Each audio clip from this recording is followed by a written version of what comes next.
Hi guys, I'm Saeed.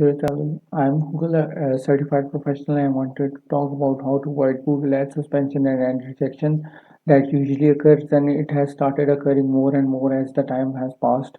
So this is what I wanted to talk about. The first thing that I want to talk about is that whenever you have a new account or new business that you want to start promoting from scratch, the first thing that you should do is you should create their separate and fresh Google Mail account, and what you are going to do next is use that separate email account that I have talked about and create a separate Google Ads account, Google Analytics account, Search Console.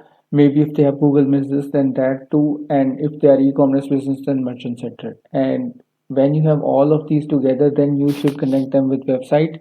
And you should also be careful about, Merchant Center connected with website, and uh, also connected with Google Ads, and also connected with Google Analytics. And there are a lot of stuff that these things need to be interconnected with each other at the same time as well. This is very important, and if you are able to do that, then I am sure that you will drop your Google suspension percentage by a very high margin, because once everything is interconnected, especially when your ads account is promoting a website and that website has a search console interconnected with it, and that search console has Google Analytics and ads account connected with it, then that website itself gets authenticated, that Google Ads account gets authenticated. So it's very important, because most of the suspensions that they are occurring in first campaign or second campaign or 10th campaign, these are usually signs that your ad account is relatively new and Google does not know if you are authentic user or not.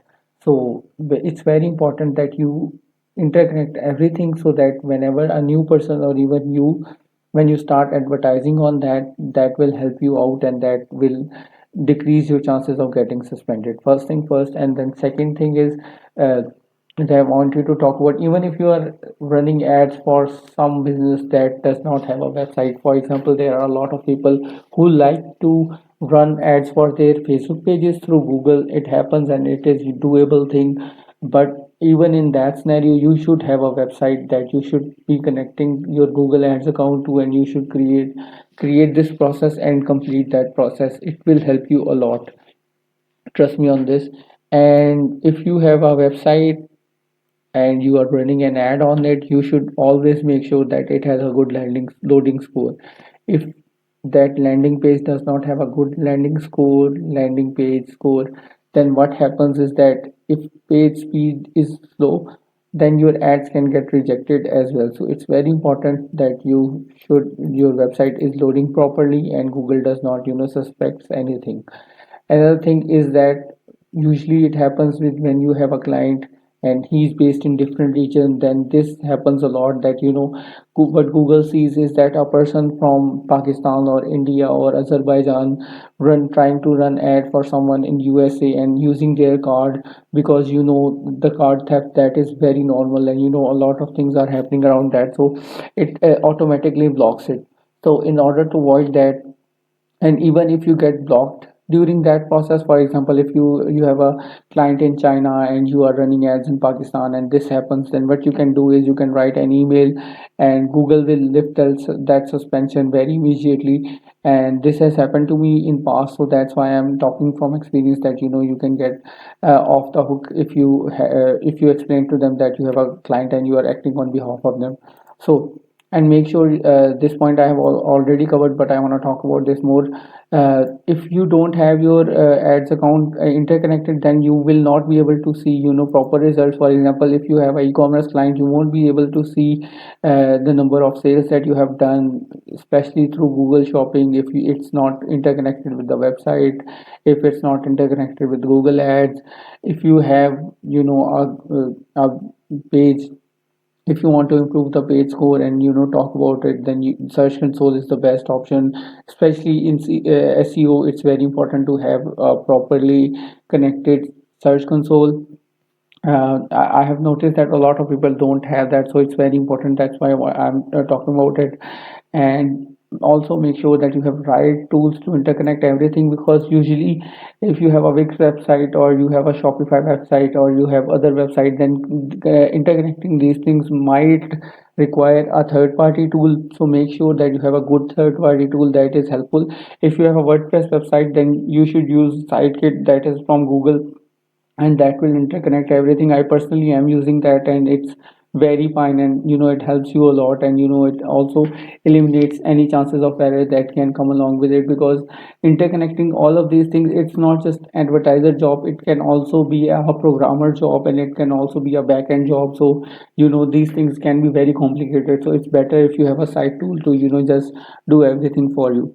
And how to avoid Google Ads rejection. Usually, Google Ads rejection is occurred due to one of 35 policies that you might be, disobeying, or you might be interconnecting with. And make sure, the first thing that you should make sure whenever you get a client is that their domain is not blacklisted, because I once started working for a client whose domain was almost blacklisted, and that created a lot of problems in that way.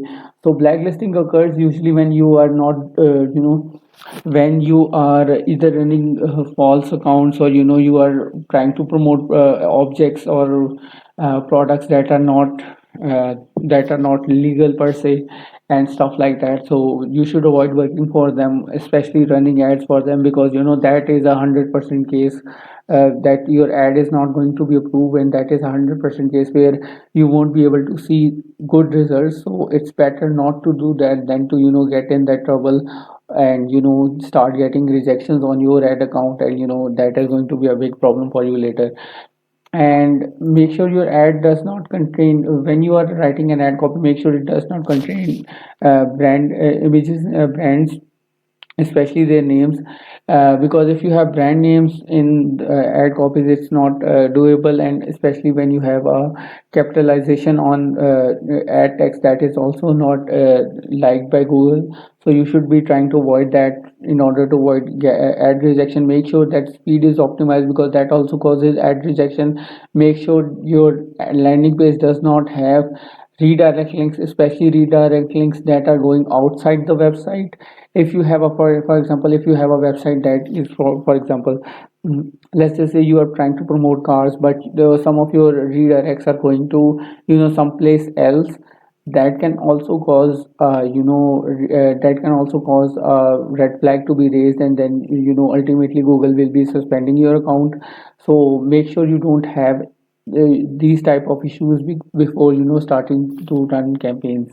So that's all that I have. If you have any questions around Google Ads, you can ask me in the comment section, and I will try 100